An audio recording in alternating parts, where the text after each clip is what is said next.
नमस्कार सभी को, मिशन स्टडी पॉइंट में आप सभी का स्वागत है। आज मैं क्लास 12th का 4th चैप्टर हिस्ट्री का लेकर आया हूं आप सबों के बीच। और इसमें एक क्लास में पूरे जो सिलेबस हैं, इसके सिलेबस के इस चैप्टर को आप पूरी तरह से कवर कर सकते हैं, इतना कंटेंट इसमें दिया गया है। इसमें चैप्टर का नाम है, 4th चैप्टर का नाम बौद्ध धर्म एवं सांची स्तूप के विशेष संदर्भ में प्राचीन भारतीय धर्मों का इतिहास। ये बीएसईबी बोर्ड के लिए परफेक्ट है और उसी के लिए खास करके हैं ये आप एसपीडी के बुक जो आते हैं उसमें 4th नंबर चैप्टर है ये। आइए शुरू करते हैं इसको। इसमें एक एक करके विभिन्न धर्मों के विषय में जो प्राचीन समय में चला करते थे उनके विषय में हम लोग जानने वाले हैं। और इस चैप्टर के जो पहले इंट्रोडक्शन है, परिचय है, पहले उसे जानने का प्रयास करेंगे। इसमें देखिए, पहले कहा परिचय में क्या कहा कि प्राचीन भारत में मुख्य रूप से वैदिक, बौद्ध, जैन, शैव और वैष्णव धर्मों का अस्तित्व था। कहने का अर्थ यह है कि प्राचीन समय में वैदिक धर्म अस्तित्व में थे, बौद्ध धर्म अस्तित्व में थे, जैन, शैव और वैष्णव ये धर्मों का वर्चस्व रहा है और इन्हीं के अकॉर्डिंग लोग काम किया करते थे। धार्मिक रूपों से, धार्मिक चीज़ों से जुड़े हुए थे इन्हीं के अकॉर्डिंग। अब इसमें दूसरी बात कही गई कि प्रचार प्रसार की दृष्टि से बौद्ध धर्म सबसे आगे रहा। यह भारत की सीमाएं लांघकर अंतर्राष्ट्रीय धर्म बना।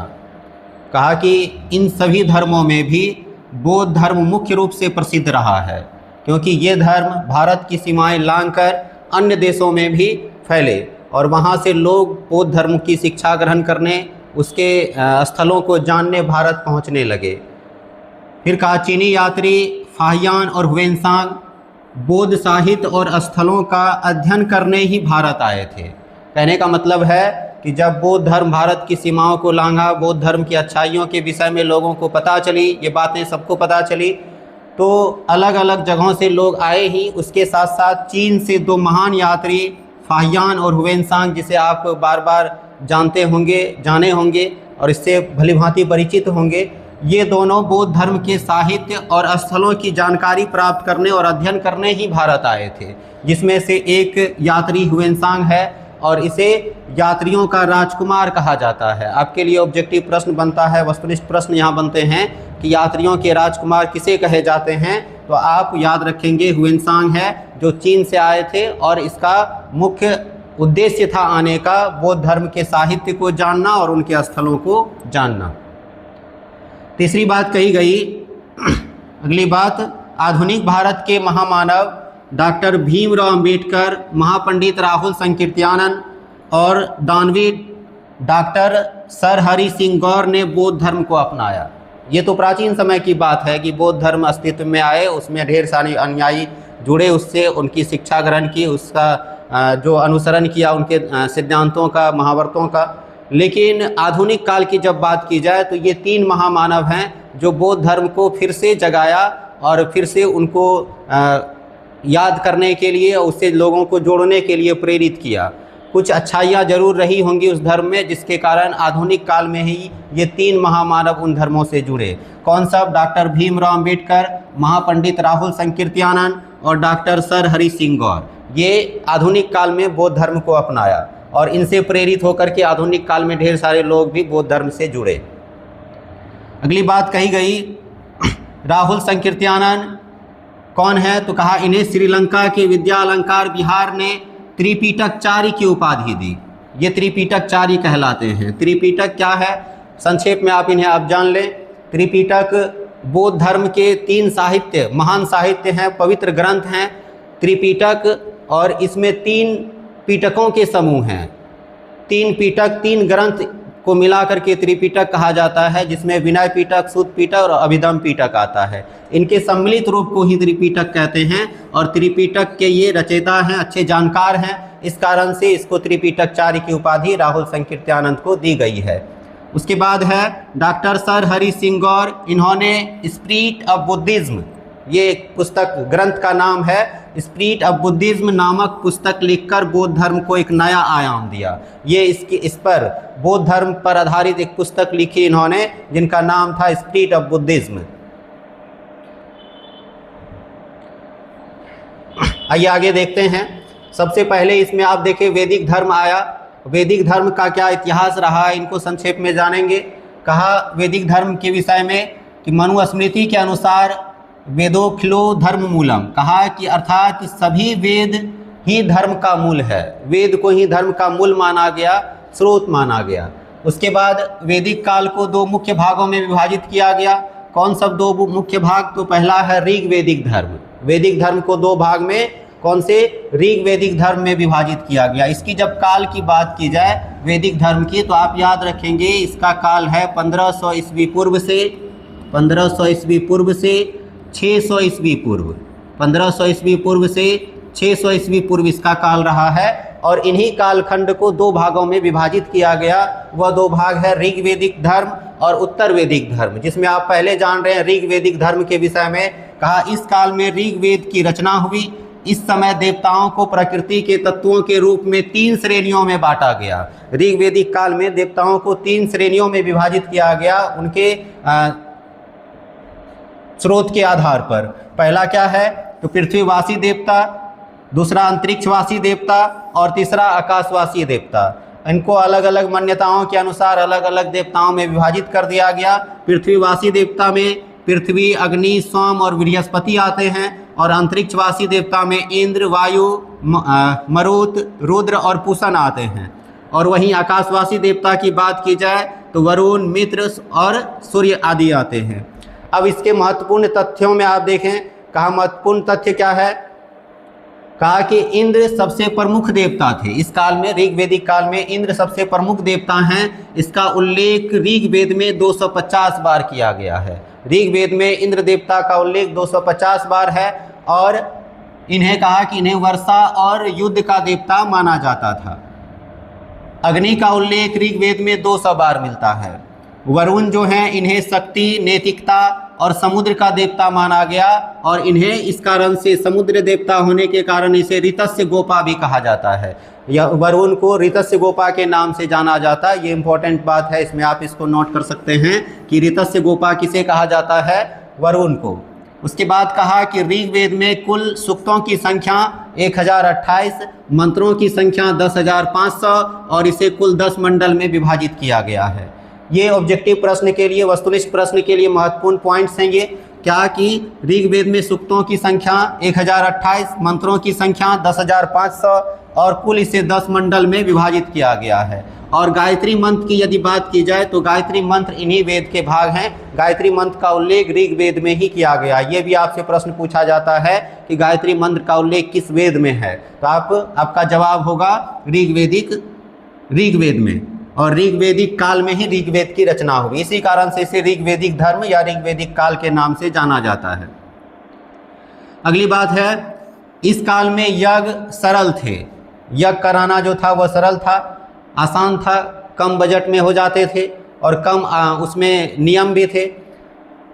और स्त्री पुरुष बिना पुरोहित के स्वयं अनुष्ठान कर सकते थे। ऋग वैदिक काल की बात है। अब आगे की बात जो होगी उसमें अलग बातें हो सकती है। ऋग वैदिक काल में कहा कि ये जो हैं स्वयं से पुरोहित बन करके बिना पुरोहित का स्वयं से अनुष्ठान कर सकते थे, यज्ञ हवन कर सकते थे ऋग वैदिक काल में। आइए आगे देखते हैं। दूसरा भाग है इनका उत्तर वैदिक काल। कहा इस काल में बाकी तीनों वेदों की रचना हुई। आप जान पा रहे होंगे या जानते होंगे कि वेदों की संख्या कुल 4 है। 4 में से आप एक वेद जाने, ऋग वेद, और ऋग वेद की रचना जो है वह ऋग वैदिक काल में हुई। बाकी बच गए, एक जब हो गया ऋग वेद तो बाकी बचे 3 वेद की जो रचना है वह उत्तर वैदिक धर्म में या उत्तर वैदिक काल में। इसकी काल की बात की जाए तो इसकी काल 1000 ईस्वी पूर्व से 600 ईस्वी पूर्व रहा है। और उत्तर वैदिक काल की बात की जाए तो उत्तर वैदिक काल आप इसी में 1500 से 1000 ईस्वी पूर्व देख सकते हैं। 1500 से 1000 ईस्वी पूर्व ऋग वैदिक काल और उसके अलावा उत्तर वैदिक काल 1000 ईस्वी पूर्व से शुरू होकर 600 ईस्वी पूर्व तक चलती है। कहा कि इसमें बाकी 3 वेद बने और ऋग वैदिक कालीन प्राकृतिक देवताओं का स्थान अब त्रिदेव ले चुका था। त्रिदेव कौन? तो ब्रह्मा, विष्णु और महेश। इस काल में ब्रह्मा, विष्णु, महेश की पूजा होने लगी। जो पृथ्वीवासी या प्राकृतिक देवता सब थे, आप जाने इससे पहले कि पृथ्वीवासी देवता, अंतरिक्षवासी देवता, आकाशवासी देवता ये सब हुआ करते थे। अब उनके जगह पर आ गए त्रिदेव। ब्रह्मा, विष्णु, महेश को लोग जानने लगे और इसकी पूजा अर्चना होने लगी।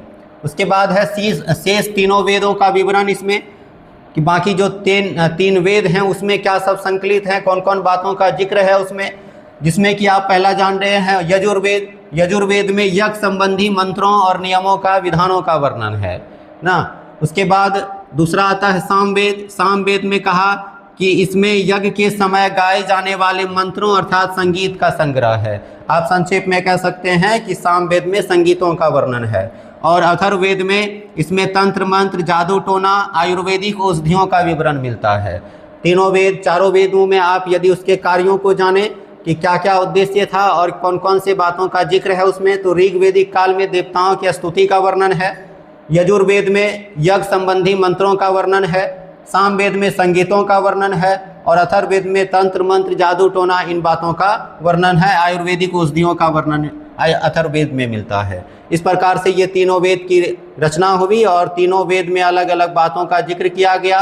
अब हुआ क्या कि इनके बाद जो है अलग अलग ग्रंथ भी बनाए गए। सभी वेद का उत्तर वेद, उपवेद बनाया गया, ब्राह्मण ग्रंथ बनाया गया, अलग अलग चीज़ें बनी। उसके बाद इसमें आप इसके अलावा ब्राह्मण ग्रंथ के अलावा आरण्यक जानते हैं, उपनिषद जानते हैं, वेदांग जानते हैं। इन सब ग्रंथों की रचना शुरू हो गई और जितने ग्रंथों की रचना शुरू हुई हिंदू धर्म में उतनी जटिलता बढ़ती चली गई। इसमें आप आरण्यक के विषय में जानते हैं कि ये वन्य में रहने वाले सन्यासियों के लिए रखे गए, जिसमें कर्मकांड की जगह आध्यात्मिक रहस्यों की विवेचन किया गया। इसमें आरण्यक ग्रंथ बने, उसमें जो जंगल में रहते थे, अपना जीवन यापन करते थे, उनके लिए उनके आध्यात्मिक रहस्यों का वर्णन उसमें किया गया, जिसके कारण उसका नाम आरण्यक रखा गया। उसके बाद उपनिषद बने। उपनिषद क्या है तो कहा ये भारतीय दर्शन के मूल स्रोत हैं। इसमें वेदांत, इसे वेदांत भी कहा जाता है। ये भारतीय दर्शन के मूल स्रोत हैं, इसे वेदांत कहते हैं क्योंकि ये इसे वेदों के अंतिम भाग भी माने जाते हैं। इस कारण से इसे वेदांत कहा जाता है, क्योंकि ये वैदिक साहित्य का अंतिम भाग है। उपनिषद जो होता है वह वैदिक साहित्य का अंतिम भाग है। इस कारण से उपनिषद का दूसरा नाम वेदांत है। का इनकी संख्या लगभग 300 बताई जाती है।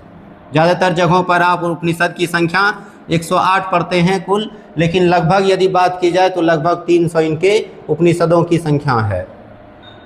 अब आगे है वेदांग। वेदांग क्या है तो कहा वेदांगों की संख्या 6 है। कौन सा? शिक्षा, कल्प, व्याकरण, छंद, ज्योतिष और निरुक्त। शिक्षा, कल्प, व्याकरण, निरुक्त, छंद और ज्योतिष, ये वेदांगों की संख्या है। वेदों के अंग वेदांग कहलाते हैं। वेदांगों की संख्या की बात की जाए तो आपका जवाब होना चाहिए 6। शिक्षा, कल्प, व्याकरण, छंद, ज्योतिष और निरुक्त। उसके बाद दर्शन की बात की जाए, कितने दर्शन या दार्शनिक परंपराएं कितनी हैं तो 60 दर्शन कहा जाता है, मतलब दर्शनों की संख्या 6। कौन सब दर्शन है तो देख पा रहे होंगे, सांख्य दर्शन, योग दर्शन, न्याय दर्शन, विशेषिक दर्शन, पूर्व मीमांसा और उत्तर मीमांसा, ये सभी दर्शन है। 6 दर्शन हैं, इनको आप रट लेंगे, याद कर लेंगे। 6 दर्शन और 6 वेदांग। उसके बाद पुराणों की बात की जाए, पुराणों की संख्या कुल 18 है और इसके 5वें भाग में राजाओं के वंशों का वर्णन मिलता है। पुराणों के 5वें भाग में राजाओं के वंशों का वर्णन मिलता है। विष्णु पुराण में मौर्य काल और वायु पुराण में गुप्त काल और मत्स्य पुराण में आंध्र वंश की जानकारी मिलती है। आप इन पुराणों को पढ़ेंगे, विष्णु पुराण को पढ़ेंगे तो मौर्य काल के विषय में जानकारी प्राप्त होगी, वायु पुराण को पढ़ेंगे तो गुप्त काल के विषय में जानकारी प्राप्त होगी, और मत्स्य पुराण पढ़ेंगे तो आंध्र वंश के विषय में जानकारी प्राप्त होगी।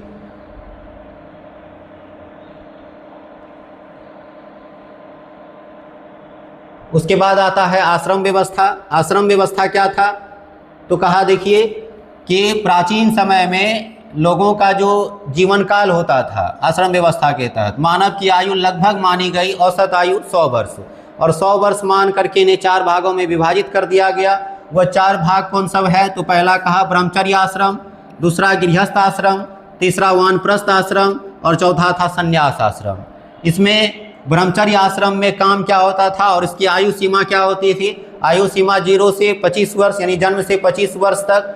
और इसमें काम क्या होता था, उद्देश्य क्या होता था इन आश्रमों की? तो गुरु के पास रहकर शिक्षा प्राप्त करना था। गुरु के पास रह करके शिक्षा प्राप्त किया जाता था 25 वर्ष तक, और इस काल को ब्रह्मचर्य आश्रम कहा जाता था। दूसरा था गृहस्थ आश्रम। गृहस्थ आश्रम की शुरुआत 25 वर्ष के बाद होती थी और 50 वर्ष तक चलते थे। इसमें क्या होता था, विवाह होता था और संतान की उत्पत्ति लोग करते थे और उसके बाद परिवार का पालन पोषण किया करते थे। ये गृहस्थ जीवन में, गृहस्थ आश्रम में आता है। उसके बाद वानप्रस्थ आश्रम आता था। इसका आयु काल माना जाता है लगभग 50 वर्ष से 75 वर्ष तक। इसमें सांसारिक मोह छोड़कर वनों में जाकर आध्यात्मिक शिक्षा लेना था।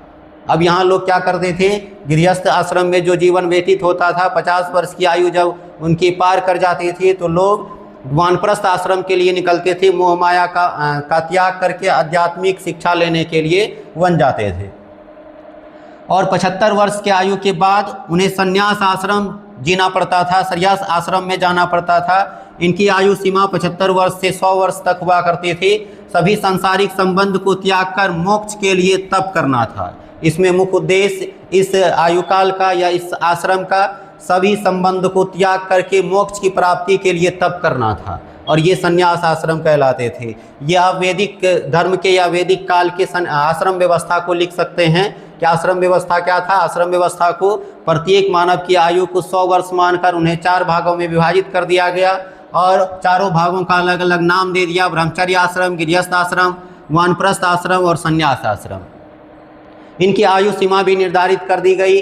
जन्म से लेकर के 25 वर्ष तक वह ब्रह्मचर्य आश्रम में रहते थे, 25 से 50 गृहस्थ आश्रम में और 50 से 75 वानप्रस्थ आश्रम में और 75 से अंतिम समय तक वह संन्यास आश्रम में अपना जीवन व्यतीत करते थे। और उनका अलग अलग काम भी था कि कौन से आयु काल में कौन से आश्रम व्यवस्था में क्या काम होना चाहिए। इसके बाद आप पढ़ते हैं सामाजिक जटिलताओं के बारे में और कड़वाहट के विषय में कि सामाजिक जटिलताएं किस प्रकार से बढ़ती चली गई। अब इसमें देखेंगे आपस्तंभ धर्म कहा गया। आपस्तंभ धर्म शूद्र का, यदि शूद्र वेद मंत्र सुन ले तो उसके कानों में पिघला शीशा डाल देना चाहिए, ये मान्यता थी। कहने का अर्थ ये है कि वेदों का ज्ञान प्राप्त करना और वेदों का मंत्रोच्चारण करना ये शूद्रों के लिए नहीं था, ये केवल काम ब्राह्मणों के लिए था और वही करते थे। लेकिन उस समय की मान्यता ये है, कहीं कहीं ये भी प्रमाण मिला है, लिखा हुआ मिला है कि ऐसा माना जाता था, ऐसी बातें कही जाती थी कि यदि शूद्र मंत्र सुन ले, वेद का मंत्र ही सुन ले तो उसके कानों में पिघला शीशा डाल देना चाहिए। अर्थात आप समझ सकते हैं कि शूद्रों को मंत्रोच्चारण करने की अनुमति नहीं थी। मैत्रायणी संहिता है, उसमें कहा नारी को पासा और सुरा अर्थात मदिरा के साथ 3 प्रमुख बुराइयों में गिना गया है। आप नारी को कहा कि मदिरा और पासा, इसके साथ नारी को तीसरी इकाई के रूप में रखा गया है। तो आप समझ सकते हैं कि उस समय नारियों की स्थिति अर्थात महिलाओं की स्थिति कुछ अच्छी नहीं रही होगी, उसको देखने का दृष्टिकोण कुछ अलग रहा होगा। उसके बाद है तैत्तिरीय संहिता, स्त्री को शूद्र व पतित माना गया। अब देख पा रहे हैं महिलाओं की स्थिति, स्त्री को शूद्र और पतित माना गया। ऐतरेय ब्राह्मण ग्रंथ है, इसमें कहा पुत्री अर्थात बेटी को सभी दुखों का मूल माना गया। कहा कि यदि किसी को बेटी होती है अर्थात पुत्री होती है तो आप समझ लीजिए कि वह व्यक्ति दुख से पीड़ित है, दुखी है। एक बृहद आरण्यको उपनिषद है, उसमें याज्ञवल्क्य ने मार्गी को